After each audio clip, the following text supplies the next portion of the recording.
we've been asked to have a more involvement, if you like, in maintenance. I mean, obviously we think everyone will see an improvement in the surface. I'm very confident about that. But we will obviously work with Kurt and his team here, making sure that we can get the best practice.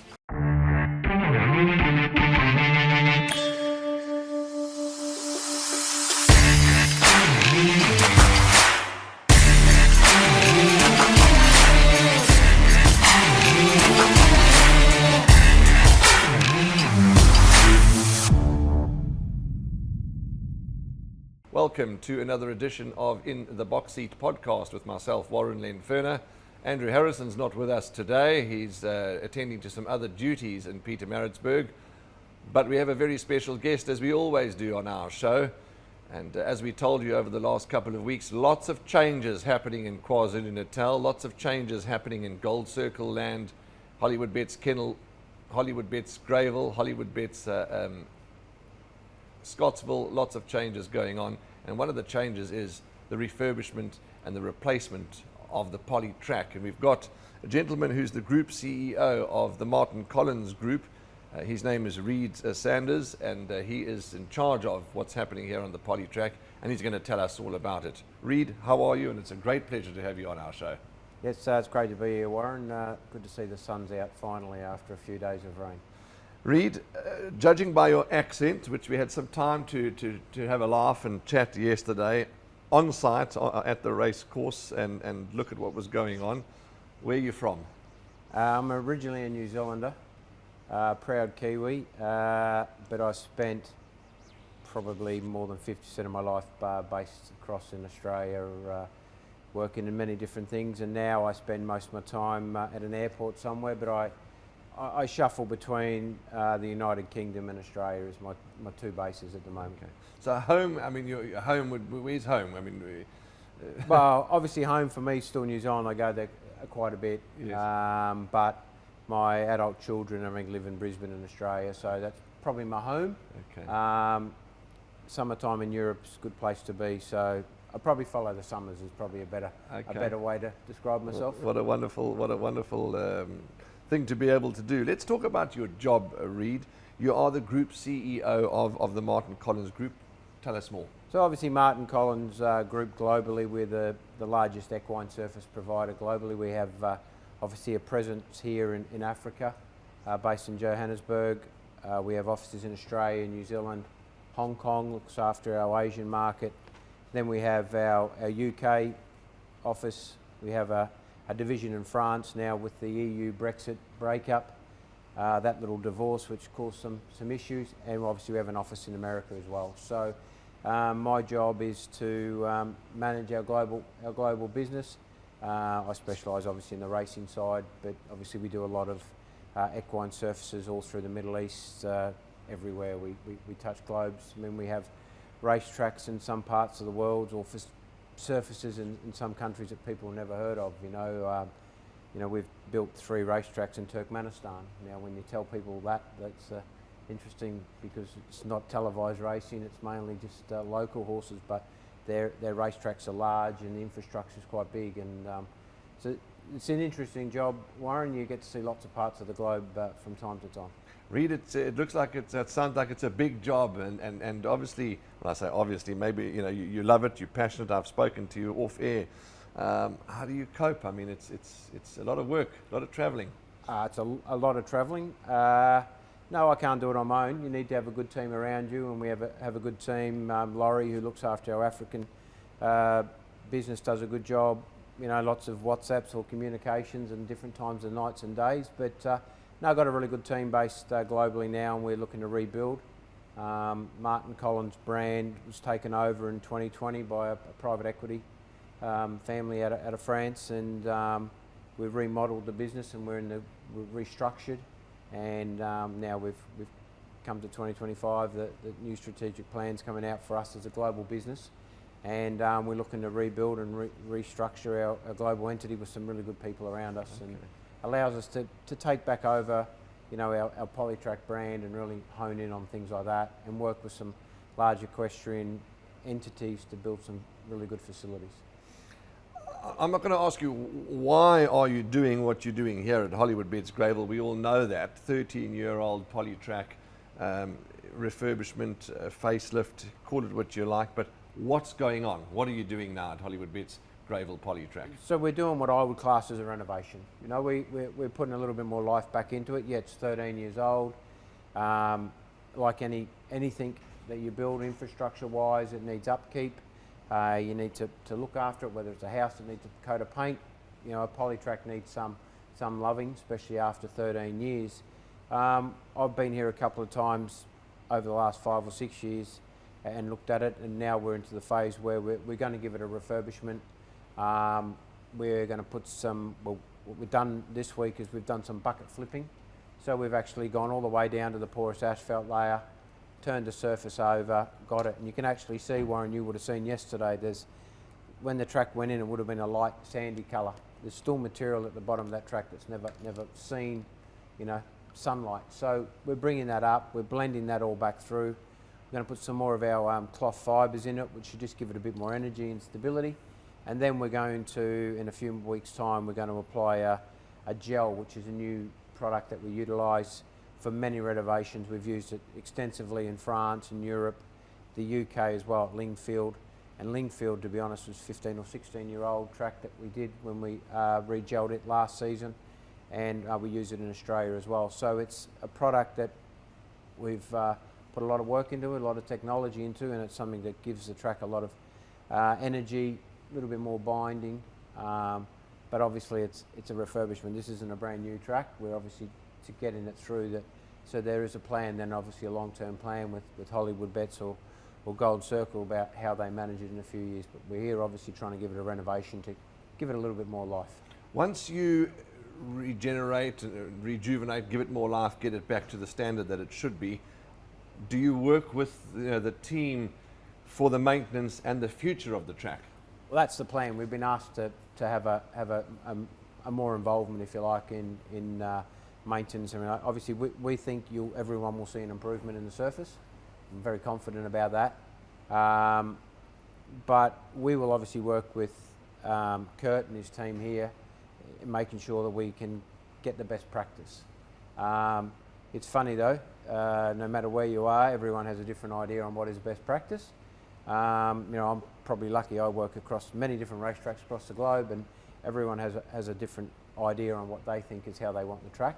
But we'll work with Kurt, the stakeholders, to get to some resolution on what they think is the best. We're hoping that out of these renovations, you know, there'll be more stability, a bit more cushion, and obviously a little bit of reduction in what is the philosophy of the kickback that people raise. But yeah, I think definitely we'll have a more involvement over the period of time, working with the track managers. I don't want to give away too much because Michelle Wing, as you know, is going to do a great video insert for everybody to enjoy. But yesterday I saw some equipment, laser, just refresh my memory, it was laser level. Laser level. What's all that about? Well, obviously with a racetrack you want to try and get it as level as you possibly can. So the track was definitely inconsistent in its height, but that's normal for a track that gets groomed. So we're just putting it back and getting the track as an average height using lasers, try and get it as close as we possibly can back to level, consistent depth, and then obviously that allows us to do a lot more work when we're deep harrowing, because obviously there's a porous bitumen base underneath the Polytrack layer, and it's brittle, so if you're hitting it with the machine you're bringing up stones, etc. So if you get it level, you can adjust your machine heights and know you're working with some confidence and managing that process.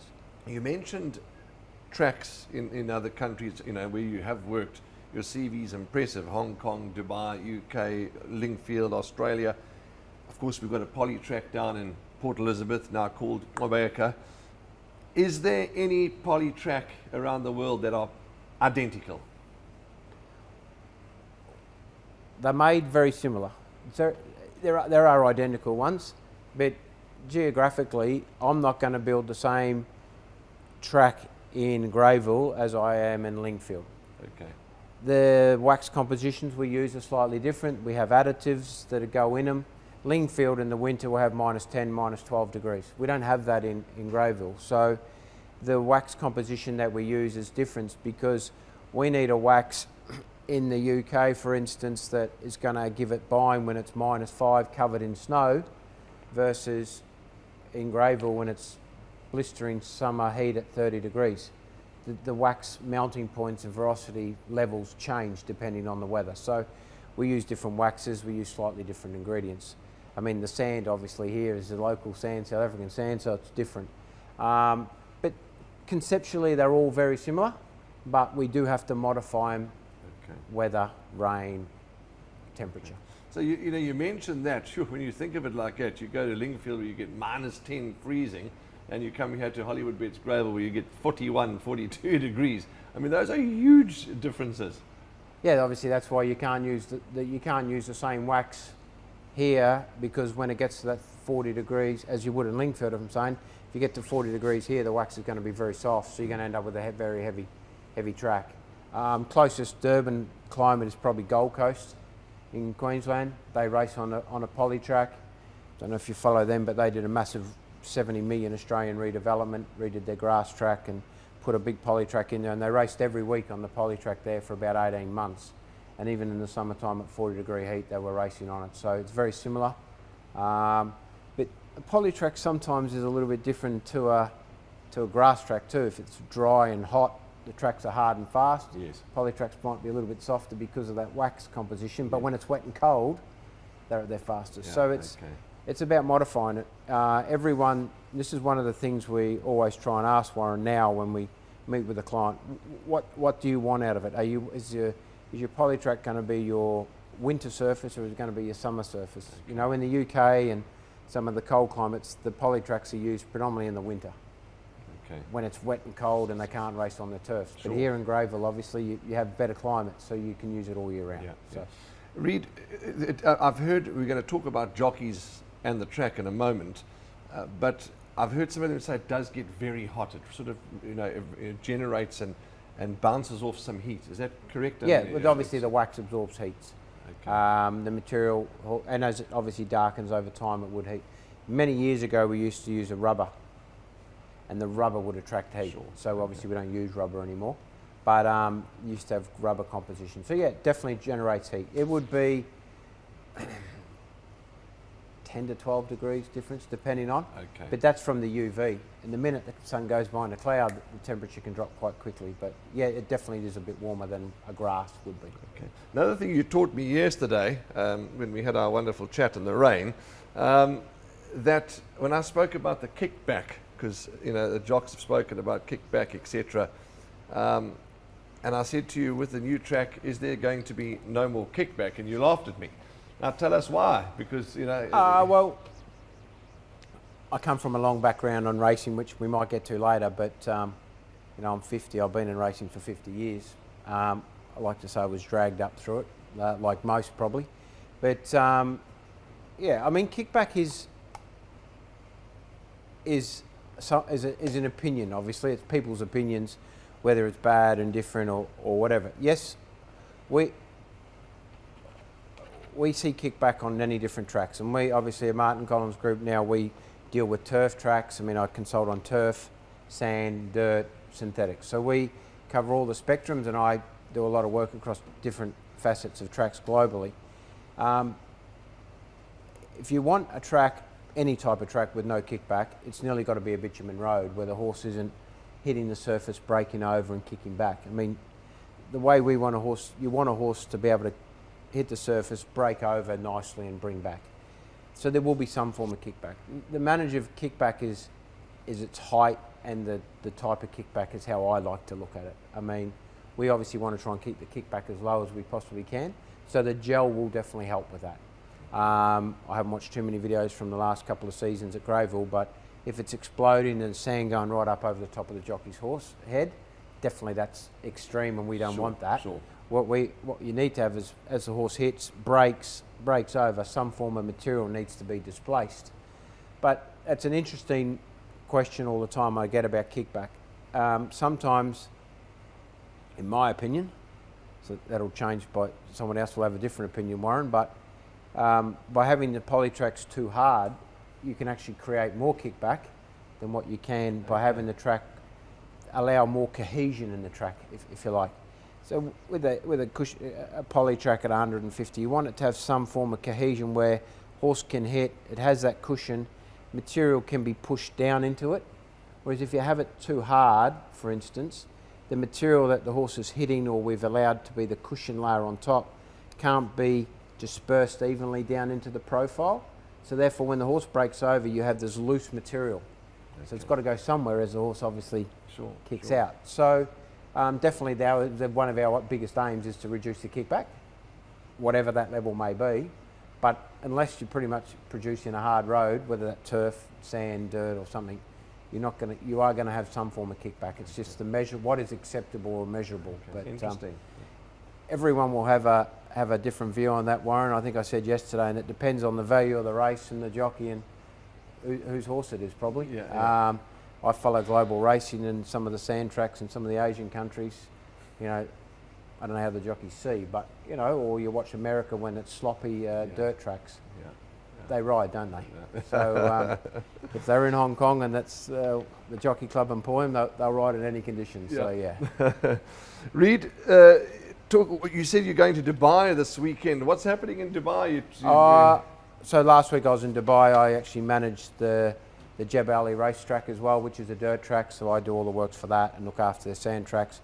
This week I'm going back. We're doing a big equine product for the Royal Stables in Abu Dhabi. So at the moment we're building a couple of bases for an indoors and outdoor arenas. So I'm just got to scoot past there on my way back to the UK to have a look at that job, and I'll probably call in at a couple of racetracks as well while I'm there. So you obviously don't have a fear of flying like I do. No, it's something. Well, it's like just getting in a car and going. Up until last week, the statistics seemed pretty good, but it's been a bad week on the plane. Yeah, to be honest, I'm not overly. I was a very extremely nervous flyer for a long period of time, but you get used to it. I get on my buses now, and you sort of just deal with it. I've been using the new Gallop website to assist me with choosing horses to back and watching reruns. The website has had an amazing facelift, and there are a ton of features that you, the punter, valued punter, need to know about to use to help you choose many more winners. Let's look at the racing replay feature and go and have a look at all the videos of the past runs to help you with your form studying. Go onto the Gallop website, you go to the top left hand corner where the menu bar is, click on that and you go down to fixtures. Now for argument's sake, this weekend I'm looking to have a look at this horse number 1 in the 4th race, Give Me Everything's last run. So I'll go down, click onto fixtures, and I'll go to Hollywood Bets Kenilworth, Saturday the 22nd of February, click onto that. Race 4, I choose race 4, it's as simple as that, and the field will come up. Once the field has come up, you go onto the horse, Give Me Everything, click the name, and on the top left hand corner you'll see its last run, which was at Hollywood Bets Kenilworth on the 5th of November. Push the video icon and the race is there. We're set, we're ready, 1200 metres, first of 8 at Hollywood Bets Kenilworth. Flag goes up and away they go. And all the information on www.gallop.co.za. So while you're away, obviously you come back to us in a couple of weeks. You're leaving us in the very capable hands of Laurie. For Laurie, yeah. And him and his team, and obviously you'll be looking forward to seeing the progression while you've been away. So yeah, Laurie and Carter will manage the project next week while I'm away for a couple of weeks. But you know, we've done a bit of grunt work this week, flipped it, everything. Next week the fibre will be installed and that'll be put in. The reason why we like to have a gap, it's probably something people ask, why not just do it all in the one hit? We like the fibre to go in and climatise, if you like, so absorb moisture, absorb everything that might come of it, because if you were to put a dry fibre in and then automatically apply a wet product, the dry fibre will absorb all the moisture and you won't get the outcome you're looking for. So the fibre will go in, sit in with the sand and surface for a couple of weeks, then we'll come back, our gel will have arrived from the UK, our specialist wax heating tanker that we're building at the moment will come down, and then we'll deep work the track for a couple of days to dry it out as best we can, get a lot of aeration in there, and then we'll spray our gel on, and it should coat all the materials, and we'll blend all those in as we go. You bring the materials, the gels, and your materials. You import them. Yes. But the machinery and your labour, So everything's South African. I mean, we're manufacturing for this job a special wax or a re-waxing tanker that can allow our gel to be heated to a certain temperature and sprayed on with precision. So it's been built with proper spray equipment and everything like that. So that's obviously all been made here.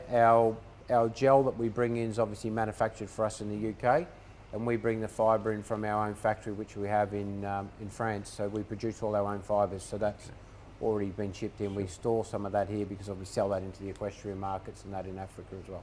There's a lot of work, and wow, it's so interesting, Reid. But time-wise,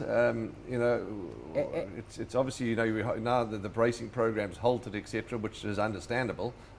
People can't expect to have the Polytrack refurbished and race off the Polytrack. I mean, there's time that you have to be patient. What time are we looking at? Yeah, we're obviously hoping that as soon as the gel arrives in middle of March, it'll be straight on. So, we're probably talking another 3 weeks, depending on shipments and everything like that. Okay. So middle of March, we'll work it in, and then the gel. Once we get the gel done, a couple of days to work it in, we'll have it prepared straight up as best we possibly can. So I think that we're working towards the end of March as a drop dead date. A silly question, maybe. If just for example, if Tuesday 4:30 in the afternoon, you sign off the track, your team's happy, you've done your job. How soon after can you hold a race meeting? Well, before I'd sign off, I'd want some horses to work on that track the next day. If I'm happy with it, I'd like to see some horses go over it. It's funny that we always say we like to let it settle back down, but I think they could hold a race meeting pretty quickly. Depends. I mean, we built a track in Ballarat in Australia one day, and we just finished it on the Tuesday, and I flew from Melbourne back to Brisbane. By the time I got back to Brisbane, there was a message on my phone from the club to say it had poured down with rain and they wanted to race on it on the Saturday. So I jumped straight back on a plane back to Melbourne. We prepared it, and we raced on the Polytrack 3 days after we'd finished laying it. So there's ways and means, I suppose, Warren. You just got to make them work. Now, let's just go from horses to other sports. And the viewers know that not that I don't have an interest in sport. Of course I do in my countries, rugby, etc. But I'm not too clued up on sports. But we'd be remiss if we didn't talk about New Zealand rugby and what other sports that you're involved and interested in. Probably in the wrong place for me to talk about the last World Cup, Warren, and some of the refereeing decisions against the 14-man All Black team. But look, obviously rugby, like most South Africans, I suppose, in New Zealand, that's our national sport. And follow cricket. So they're my main two sports. But I also an avid swimming. I like swimming. My eldest daughter was a pretty good swimmer, so I follow that sport as well. But we probably shouldn't talk rugby. Now, other places you've worked, please just take us through. I don't want to sort of mention them one by one, but you gave us a great brief overview of your career. What an illustrious career. You were a stipendiary steward, you headed up Macau racing. Talk to us about all that. Well, I suppose, as I said, I come from New Zealand. I come from a small town called Taumutu, which is in the Waikato area, which is the heartland of the horse industry in New Zealand. So your dad was a trainer, you said? My grandfather was a trainer. Yeah, my grandfather was a trainer. He's a Hall of Fame trainer in New Zealand. My uncle was a trainer. He took over, and now my cousin, she's taken over the family stables. So, still a big involvement from that aspect. I mean, I worked around stables all my life. When I was at primary school and kids, we used to have to ride our bikes to school and to the stables in the morning and work with the horses before we went to school. And then obviously stayed in that, and then started my career in racing back in 1990, Warren, as a cadet steward handicapper in Queensland. So worked my way up as a stipendiary steward. I was the chairman of stewards for the state of Queensland for 5 or 6 years in the early 2000s. Left there, went to New Zealand for a very short stint, worked in New Zealand racing as the General Manager Integrity and Chief Stipe for a period of time, and then Macau came a-knocking, and it was a good opportunity. So I went to Macau for 3 years, absolutely loved it as the Director of Racing and Chairman of Stewards. Very unique models, obviously, Macau and Hong Kong. very insular. You employ everyone works for the jockey club, and there was a very good time there. And then family, obviously, different lifestyle, living in the middle of Asia versus living in Australia. So we moved back to Australia and ended up in Sydney in the harness racing. Went to New South Wales harness racing in 2011, worked there for 7 years, and obviously when I left Macau, when I first went back, I didn't know what I was going to do when I first went back. So I brought the Martin Collins business to Australia, and that's how I became involved in Martin Collins. That ticked along quite quietly. We started with Caulfield and went through and obviously grew to what we are now, which is quite a large entity in Australia, and worked in harness racing, so all those integrity type things. And then obviously since then been involved more with Martin Collins. You know, I look after tracks in the Middle East, built Bahrain, Dubai, Qatar, obviously Africa, Asia, Singapore, all through Europe, and obviously in America as well. So I've been lucky, been to lots of different race meetings and seen lots of different things in both equine codes. You know, I've been to Kentucky Derbies, Belmont Stakes. I was there when American Pharaoh won the Triple Crown. Okay.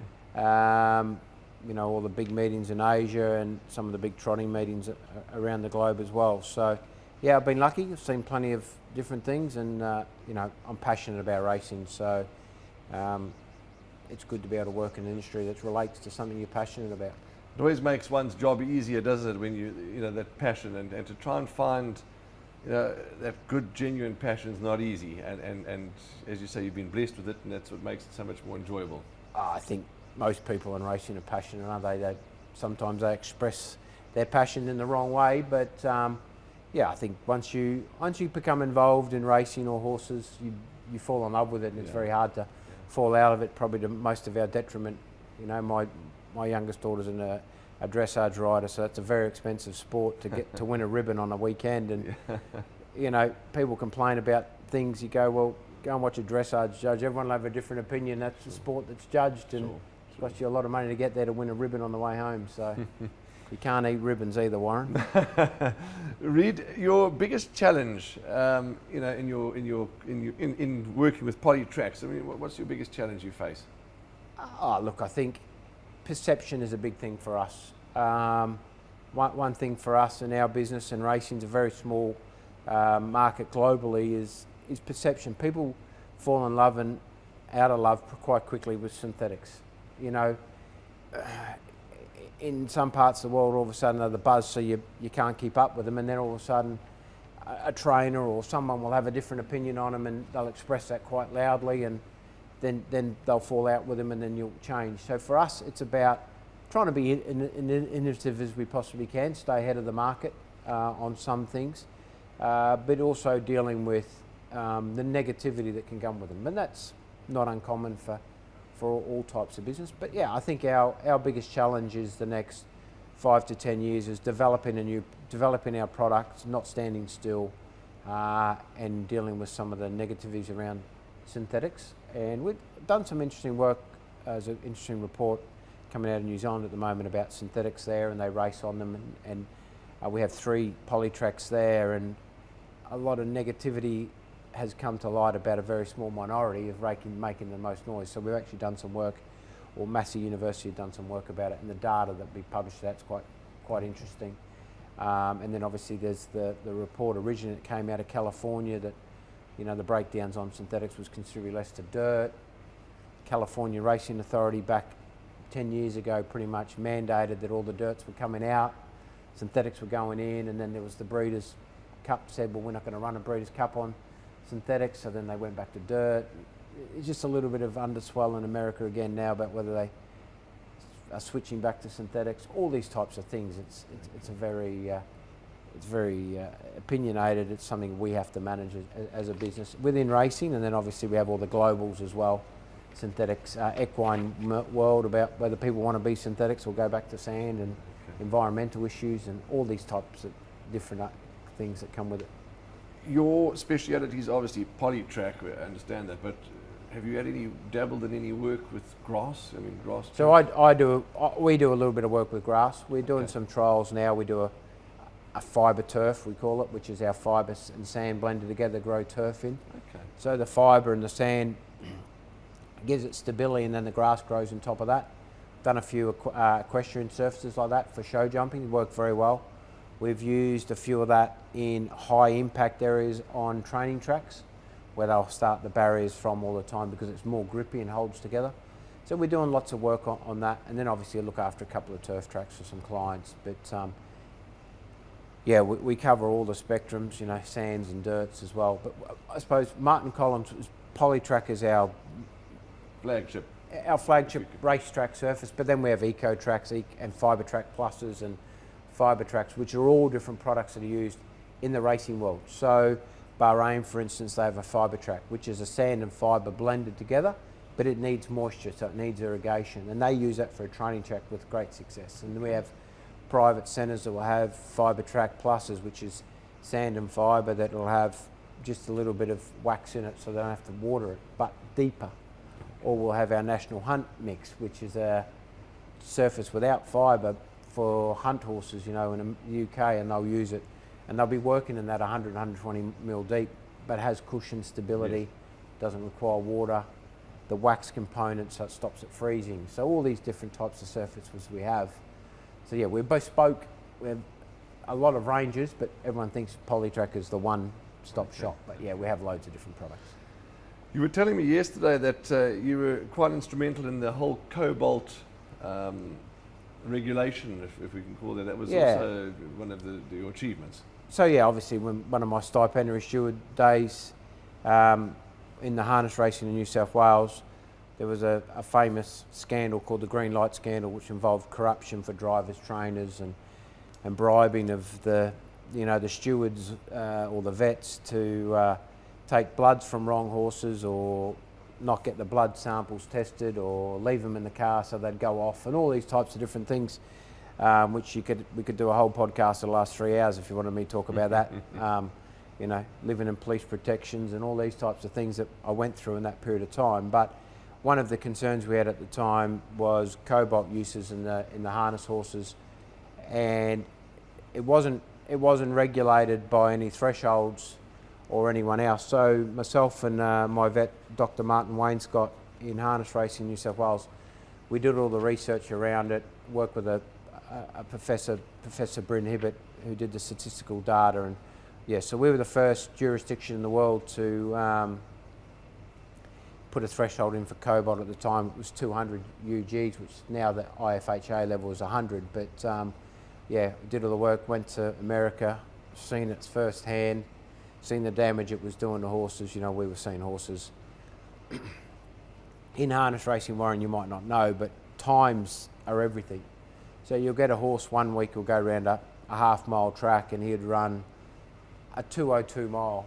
He'd go to a different trainer 2 weeks later and he'd be running a 159. Now, deep sand in 2 weeks work with a new trainer alone is not going to improve a horse 3 seconds. So we've seen pharmaceutical reasons for that in our opinions, and cobalt was one of them. And some of the horses' levels that we were getting when we did our data, you know, you're talking in the thousands, and obviously we even heard of, unfortunately, horses being killed as the overdosing of the substance. So yeah, we brought that in, and probably most of my integrity friends globally will tell me that they regret me bringing that in because it caused a lot of trouble at the time, but settled down now, and I think it's good.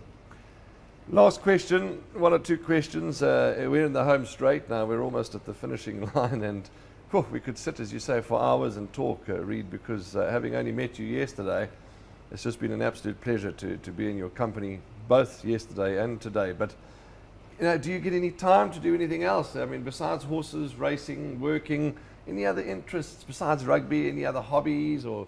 Not a lot at the moment. Maybe one day I'll get it. But look, there's a lot of, as I said before, you know, I'm passionate about what we do. I'm passionate about trying to work with my staff to be able to deliver some achievable goals for race clubs or equestrian people. So there's not a lot of a downtime. A nice 10-hour plane trip from one country to the next is as good a downtime as a get, although planes now have Wi-Fi, unfortunately. But look, it's not a lot of downtime, but I'm probably not the sort of person that needs a lot of downtime either. So watching racing or a bit of sport. Sport's mad, so if I can watch sport, I'm happy. Last question. When you come to, I'm not going to expect you to tell us about all the different countries you go to, but when you arrive in South Africa, is there anything that you've got to do, or it's a tradition, something that you like to eat, or a certain place that you like to go? What's your tradition, your go-to place, or your go-to meal when you arrive in SA? Well, you got to have the bunny chow, don't you? You got to have the mutton bunny chow when you come to Durban. Nevesh Randami, who's in Sydney now, he's a local to these parts. He told me that many years ago. So I always like to get a bunny chow when I'm here, and you can't go past the cold beer and a nice steak.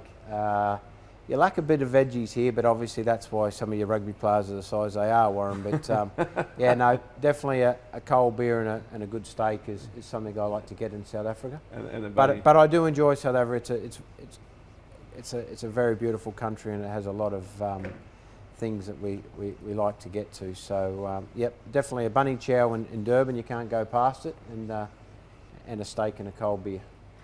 The country is a gorgeous country indeed, and bunny chow, you're quite right. Have you had your bunny yet since you've been Yes, here? I've definitely had a mutton bunny chow. I got in on Sunday, and I think Monday night we had the mutton bunny chow, and it's so big. But that definitely have had one, and I probably might even sneak one in tonight, given I'm going back tomorrow. Reid, it's been absolutely lovely to be chatting with you and to find out about you and the work that you're doing here for us at Hollywood Bets Gravel, and to of course have met Laurie, whom will be part of the production that Michelle does, and you guys will go a bit deeper into what's going on, what's going where, and what materials are being used. So we look forward to that. But I just wanted to get the ball rolling, introduce you to our viewers, and let you know that there's exciting action taking place here. I'm so lucky that I'm able to come to this beautiful racecourse every day, to the office, and to pop my head onto the track and see what's going on, all the machinery. It's exciting, and I'm looking forward to being part of the journey along with everybody. So thank you, and thank you for your time, and we really look forward to racing the first race meeting back on the new surface with you being present, I'm sure. Well, I'm sure if you can buy me a beer, Warren, I'll be present. But yeah, no, and seriously, we'll be here to support the first couple of race meetings. As I said, that's our aim. Pleasure talking to you. Sometimes I waffle a bit, but yeah, look, we're excited to be able to work with Hollywood Bets and Gold Circle to be able to get this renovation underway and get hopefully an improved surface for the participants. And we'll try and work through the stakeholder engagement once we get it settled back down. Well, that's it. That's been a wonderful and informative podcast this afternoon. Lovely chatting to Reid Sanders, who's the Group CEO of the Martin Collins Group. That's what's happening here at Hollywood Bets Gravel. That's what's going on with our surface. And we've got Hollywood Bets to thank for that, and of course with the assistance of Gold Circle and all involved to rejuvenate the surface. So that's a wrap from all of us here on the In the Box Seat podcast. As we say to you, as always, punt well, be nice. Plenty of racing action coming at you this weekend. There's racing, of course, on Saturday at Hollywood Bets Kenilworth. The Splash Out Cape Derby is running, and many other feature races and exciting races. So get your bets on, punt well. And then, of course, on Sunday, racing up on the Highveld at Turffontein. And then Monday will be the postponed meeting up at Hollywood Bets Scottsville. So plenty racing action coming at you. That's a wrap from the In the Box Seat podcast team. To the guys behind the scenes, thank you.